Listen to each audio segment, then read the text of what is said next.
If Freedom Failed.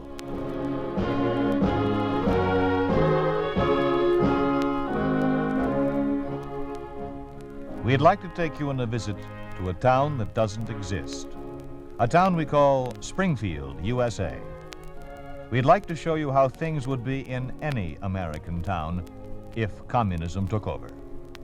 This is the story of a poet of the people. The story of what happens to all creative writing under a communist regime. The story is called The Monkey's Cage.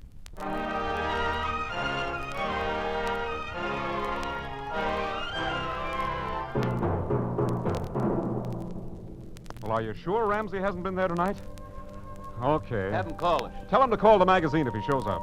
No luck? No, his brother hasn't seen him. Have you tried his house? 6 times. His landlady threatens to call the cops if I bother her again. Oh, this is ridiculous. A man doesn't go away without leaving a message. Somebody must know where he is. Can't we hold off his story until next month's issue of the Digest? How? We've announced it for this issue, and Bromfield has already done the drawings for it. This isn't like Ramsey. He's always taken his work seriously. Yeah, and sometimes he takes it a little too seriously. Huh? What do you mean? Did you ever hear him sound off when he's had a couple of drinks? No. Well, I have. Just the other night, as a matter of fact. We stopped in at the Blue Moon for a nightcap. One drink led to another, and before I could stop him, Ramsey started popping off about the curse of communism. That's it. What? Look, Bennett, it's been 5 years since the communists took over our country. You think they picked up Ramsey? When somebody disappears these days, he hasn't gone to the mountains for a vacation. Yeah. There's one chance. Call the Blue Moon and ask Joe if he's seen Ramsey lately. We saw him the other night. Ask him if he's seen Ramsey since then. Okay, but I don't think it'll do any good. It's a chance. Hello, Blue Moon Cafe.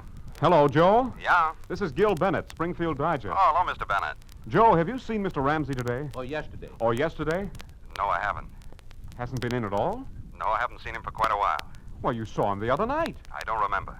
He was standing at the bar with me. Sorry, I don't remember. Now, just a second. I know I was there with Ramsey. And I also know we talked to you. And you talked to us.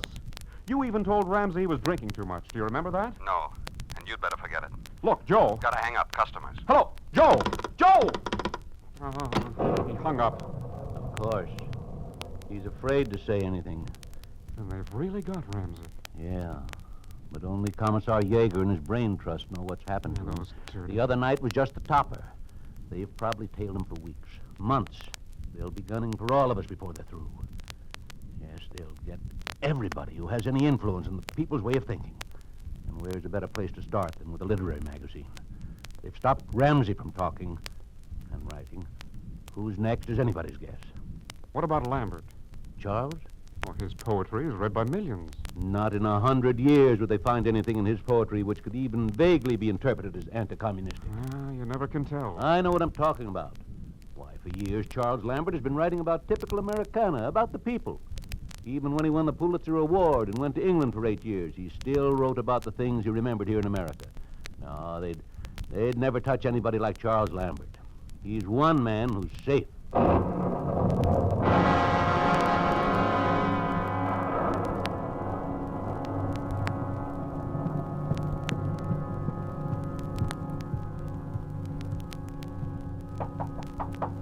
Charles. Charles. Charles, dear. Judith, come in. I didn't hear you. The rain. It's late, dear. Hadn't you better come to bed? I'm almost finished. Oh, your poem for the Springfield Digest? Yes. I'll read you what I have. I called it The Wheel of Life. Good title. These things are real. The rain that soaks the ground. The soil that grows alfalfa, grain, and corn. The crops that feed the cattle and the pigs. The food that fills our bellies gives us life. A fleeting thought, a moment at a time.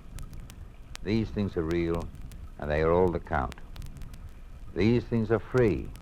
A lover's tender kiss, a baby's smile, the thought, this child is mine, the firm and honest handshake of a friend, the robin's song, the apple trees in bloom, the beauty of the autumn's changing hues. These things are free, and so remember them. That's all I have so far. Oh, I like it. It's you remembering all those years back on your father's farm in Iowa. Is it that obvious an autobiography? Well, when a woman is married to the same man for 35 years, there's little about him she doesn't know. Has it been that long? 35 next Christmas. I'd lost track. I've lost track of a lot of things recently. We all have, dear. So unbelievable, Judith. In so short a time to have lost so much. 5 years. It won't be long before every last suggestion of American democracy will be wiped out. Now that the communists have taken over. Oh, you're tired, dear. Why don't you come to bed? I will. In a little while. I want to finish my work so I can take it to the digest in the morning. Well, all right, but don't be too long. I won't. Good night. Good night, dear. Oh, dear, I do hope the storm will be over soon. You never know when that lightning's going to strike.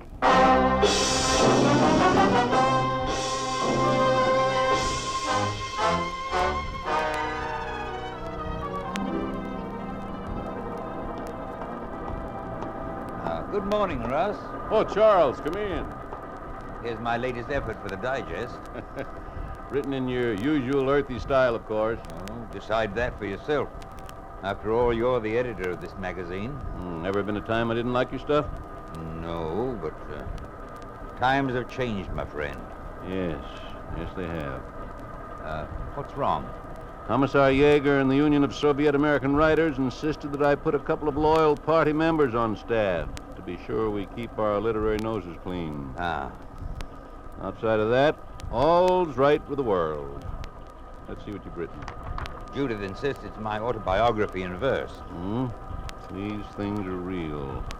The rain that soaks the ground, the soil that grows alfalfa, grain, corn. I'm positive it's innocuous enough to be acceptable, even to the administration of the Union of Soviet American Writers. This is good.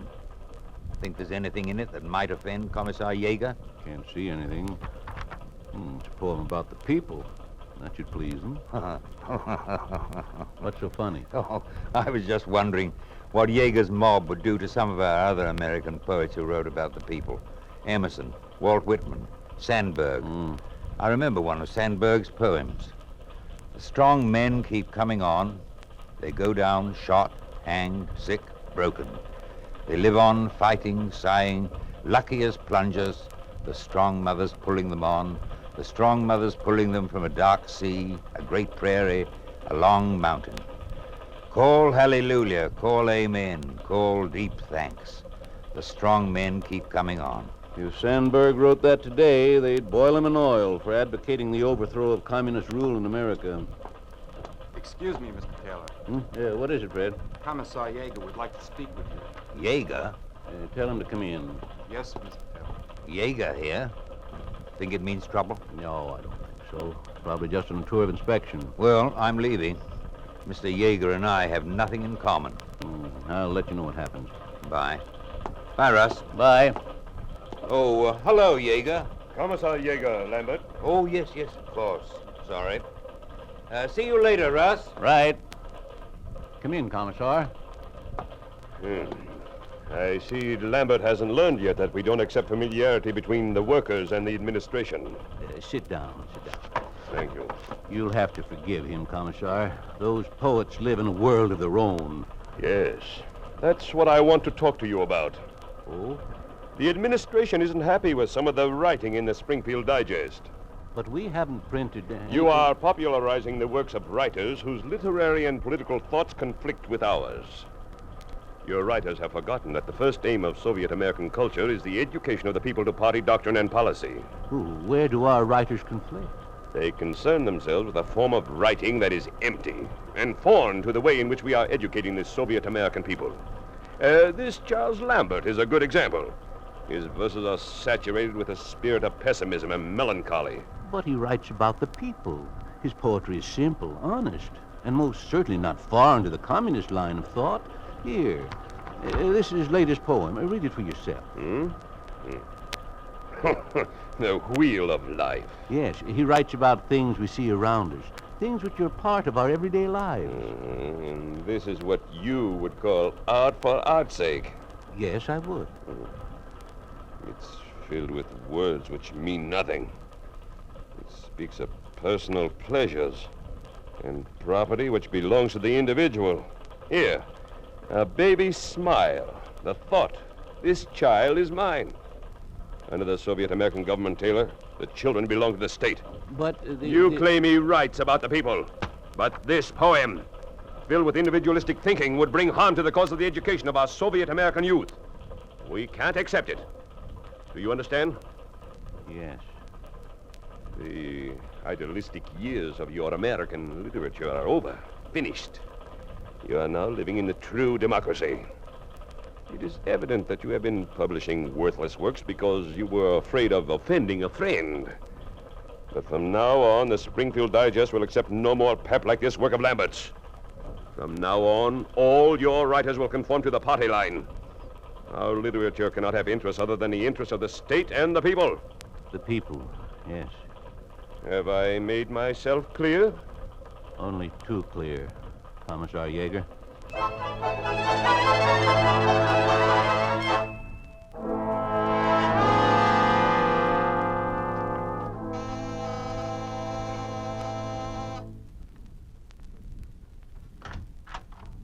Why, Russell, Hello, Judith. what are you doing here this time of day? Is Charles home? Yes, I'll call him. Charles? Oh, Charles? Yes? Russell Taylor is here. Russ? Be right there. He'll be right down. Thanks. You care for a cup of tea? No, Or thanks. coffee? Nothing, thanks, nothing.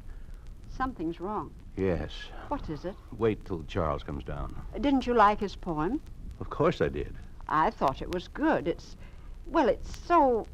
filled with the things he believes in. I know. Well, if you like the poem, I don't see what... I wasn't expecting to see you quite so soon. You see, Judith? He's what I call a real friend. Not only does he buy practically everything I write, but he also brings me my check personally. Charles, I'd like to talk to you, seriously. What is it? I didn't bring your check. As a matter of fact, there isn't going to be a check this time. Why, what do you mean? But you said you liked Charles' poem. Sit down, both of you. Sit down. Commissar Yeager delivered an ultimatum from the Union of Soviet American Writers this afternoon. What? It affects all the contributors to the Digest, particularly you, Charles. Why, Charles, he hasn't written anything anti-communistic. No, he hasn't, no. Neither has he written anything to advance the teaching of Soviet American literature to the youth of this country. Yeager said that? We said a lot more. He claims your work is idealistic pap, art for art's sake, full of sound and fury, signifying nothing. That you've forgotten the primary purpose of Soviet American culture is to educate the people to a party doctrine and policy. Soviet American culture? Creeping paralysis would be more like it. Charles! What else did the noble commissar have to say? The Digest is to discontinue publishing any works marked by ideological and political neutrality and alien to Soviet American literature. What does that mean? It means, my dear, that the personal liberty we've been enjoying is being seriously threatened. From now on, Charles and all the other writers will have to concern themselves with spreading Soviet culture in their writing and forget anything and everything which even suggests our dead democracy. The beginning and the end. Oh, that's impossible. How can they expect Charles to spread Soviet culture when he's an American poet? Judith, there's no longer any such thing as an American poet. A man is either a Soviet American poet writing to further the educational aims of the Central Committee in Washington, or he's nothing. And an editor of a literary magazine must reject his work as being unsuitable. You mean you're going to change the policy of the Digest just like that? Yes. Hey, you can't. What choice do I have? We're the last straw the people can cling to. If we let the Central Committee tell us what to write and how to think, then we'll be a completely lost nation. But if we can hold out against them, there's still hope. Just how do you think we could accomplish that? You can't reason with them. There's no such thing as a compromise. With them, it's all take and no give. There's no compromise with me either. Charles, you're just being stubborn. The communists aren't asking you to give up your writing altogether. Aren't they? I'm certain they'd allow you to continue writing if you'd, just temper your writing. Slant it just a little in their direction. Do you honestly think I could do that? I don't see why not. Well, I can't. Charles! I can't lead the people into believing something false or into accepting the tinseled promises of the communist ideologies. I can't do it, Judith. For 35 years, you watched me write. You've read what I wrote.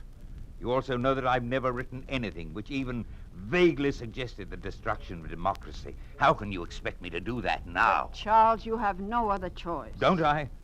I know the people, Judith. I know what they once believed in and fought for. And I know that we'd still have those things the people believed in if we'd all fought just a little harder. Maybe I am stubborn, but I can never write a single word the way the communists wanted me to and still remain faithful to the people or to myself. Oh, Charles. Russell, see what you can do. See if you can't talk some of this stubbornness out of him. I'm not so sure I want to, Judith. What? But, Russell, You see, Charles has made me realize that a drowning man doesn't stop swimming. What? He keeps trying to save himself until there's no breath left in him. We've been friends for a good many years, Charles. I couldn't desert you now and live with my conscience. Thank you, Russ. What are you going to do, Russell? If this husband of yours is so determined on fighting Commissar Yeager and his masterminds, he'll need some help, and I'm going to try to give it to him. I don't know how far we'll get, but at least we'll be doing what we both believe in.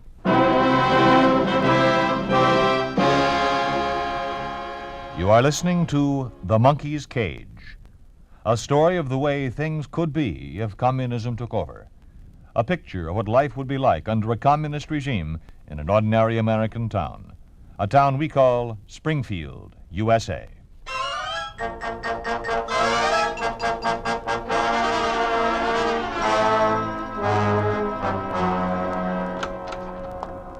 Taylor, I want to talk to you. Certainly, Commissar Yeager. Sit down, sit down. This isn't a friendly visit. No? Here, I've just finished reading the latest issue of the Digest. I hope it met with the approval of the Union Committee. It did not. I'm sorry. What exactly displeased you? Charles Lambert's poem. A visit to the zoo? But why should that displease you? It's just a description of a group of children touring the zoo and their reactions. Is that all it is? Yes. Since the primary aim of Soviet American literature is to educate the youth of our country, Lambert felt that a dissertation on a zoo might be an entertaining source of information. A description of the animals, their habits, their homes. Yes, I know all that. It's a simple little poem. It was written to amuse, not to offend anyone, Commissar. Lambert is a clever writer, Taylor. Yes, he But is. not clever enough. For the past several months, his aims have become much too clear. He insists he's a poet of the people, writing for the people. But that's a lie. He depicts the Soviet American people as loafers, as stupid and crude. He's incapable of finding in the life of the Soviet American people one positive thing, one positive figure. He continually mocks at Soviet American life, Soviet American institutions. Yes, even the very people he claims to be writing for. That's not so, Commissar. He has nothing but the interest of the party at heart. He's a faithful supporter of the advancement of Soviet American literature. I don't believe that. But it's true. Then how do you explain his description of the monkey's cage in A Trip to the Zoo? Explain? It's a deliberately deformed and vulgar caricature of the life of the Soviet American people, written in order to insert into the mouth of a monkey the poisonous anti-Soviet maxiom that it is better to live in a zoo than at liberty, and that it is easier to breathe in a cage than among Soviet American people. You actually think that's what he meant? I know that's what he meant. Oh, but if you can read thoughts like that into Lambert's words, how is he to know what to write? And how am I to know what I can or cannot publish in the Digest? You won't have to worry about that, Taylor. What do you mean? You're no longer the editor of the Digest. Of course. You were told to change the policy of your magazine, but apparently you've been unable to do that. So, for the purpose of introducing the necessary order into the work of the editorial office of the Digest and improving the material appearing in its pages, the Central Committee has appointed a new editor-in-chief and an editorial board. I understand. And Charles Lambert? Lambert has an appointment to appear before the committee at 3 o'clock. What are you going to do to him? Do? We're not going to do anything. We'd just like to ask him a few questions, that's all. You'll never get him to propagandize his writing. He might be convinced. Never. Nikolai Lenin once said that the Soviet regime rested on a balance of coercion and persuasion. I hope Lambert can be persuaded.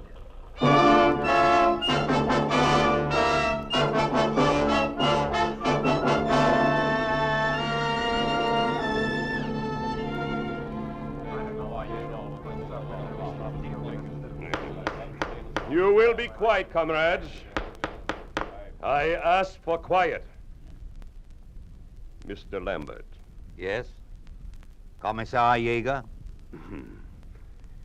Lambert, you've been called before the committee to explain why you have refused to recognize the aims of the Union of Soviet American Writers, as stated in the Union's charter. I have nothing to explain.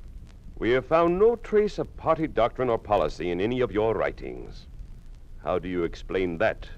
I've written nothing either for or against the party. Then you admit you write for the undermining of Soviet American literature. I don't write to undermine anything. I write for the people. The people. I've heard you called the poet of the people. But since it's obvious that you write only because you are well paid for your writing, what can you really know about the people and the way they live? What do I know about the people? To begin with, I never finished school. When I was 13, I drove a milk wagon. By the time I was 19, I'd been a porter in a barber shop, a scene shifter in a cheap theater, a truck driver for a brickyard, a dishwasher in a Denver hotel, and a farmhand in Iowa. I've worked till my hands were so blistered I couldn't close them. And I can remember nights when I was so tired I couldn't sleep. Yes, I know the people, Commissar Jaeger, because I was one of them.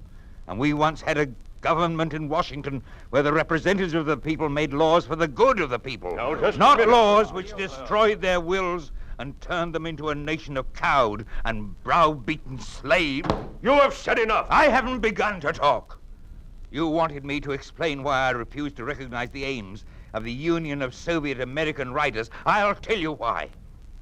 You accuse me and the others of specializing in the writing of shallow and empty works, of including subtle propaganda which is designed to confuse and poison the minds of our youth. You accuse our editors of publishing works which are alien to the realities of contemporary life.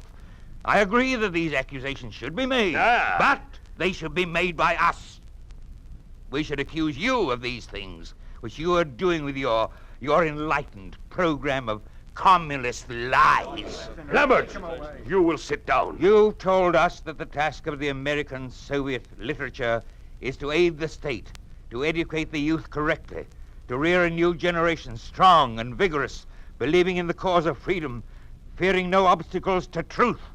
This is also my task, but I'll bring them the real truth, the truth they can believe in as long as they live. That will be all for the present, Lambert. You will be sent home under guard until the committee has made its decision.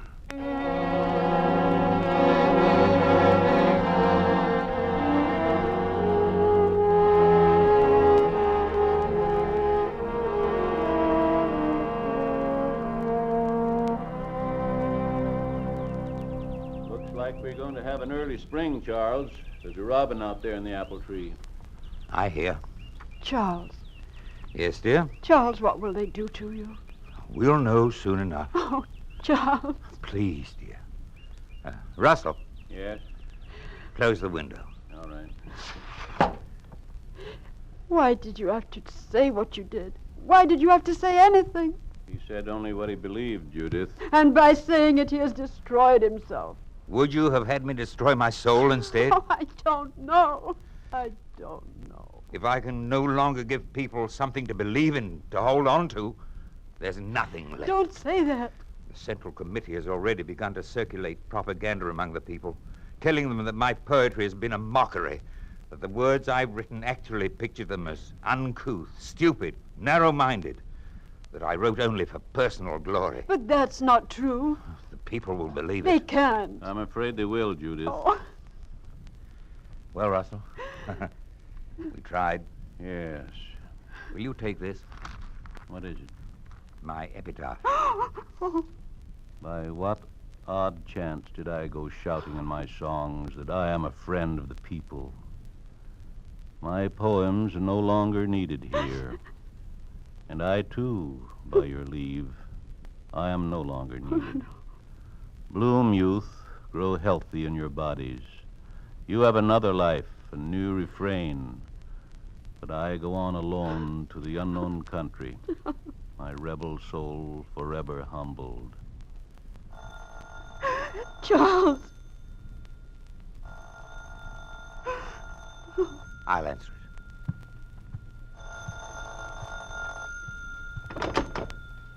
Hello? Yes? Yes. Very well. Yes, right away.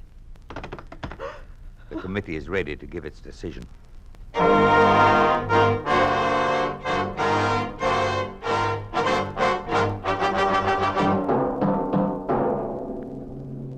Lambert, you stand accused not only of refusing to write according to party policy, but for treasonable utterance against the Central Committee of the All-Union Soviet American Party.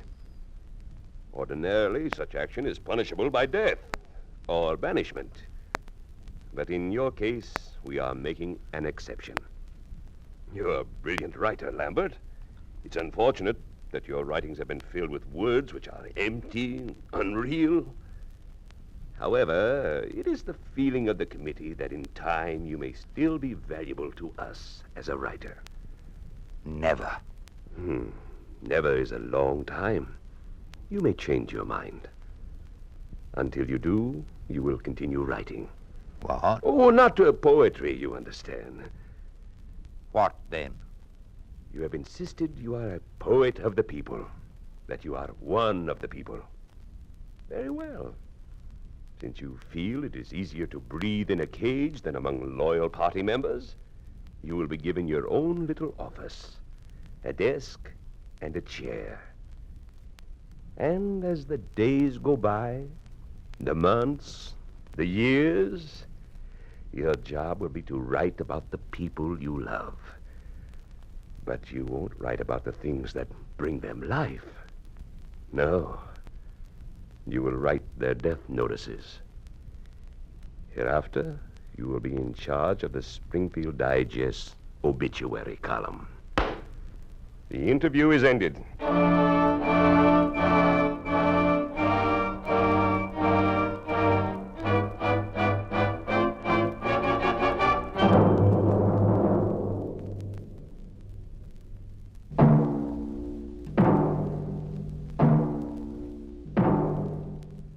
You have just heard a story of what happens to a poet under a communist regime.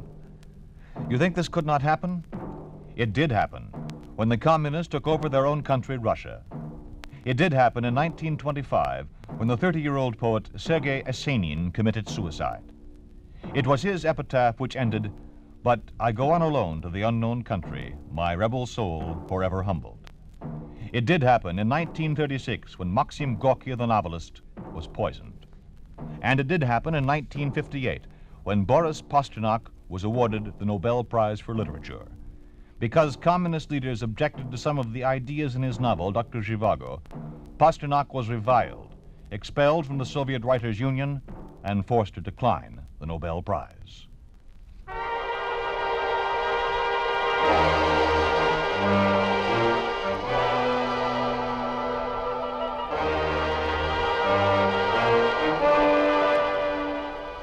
You've been listening to If Freedom Failed, starring Walter Kingsford as Charles Lambert in The Monkey's Cage. Music was composed by Earl Lawrence, with musical direction by Michel Perrier. The Monkey's Cage was written for If Freedom Failed by Milton Kahn, produced and directed by Robert M. Young. Sergeant Lloyd Ayers speaking. This program has come to you through the worldwide facilities of the United States Armed Forces Radio and Television Service.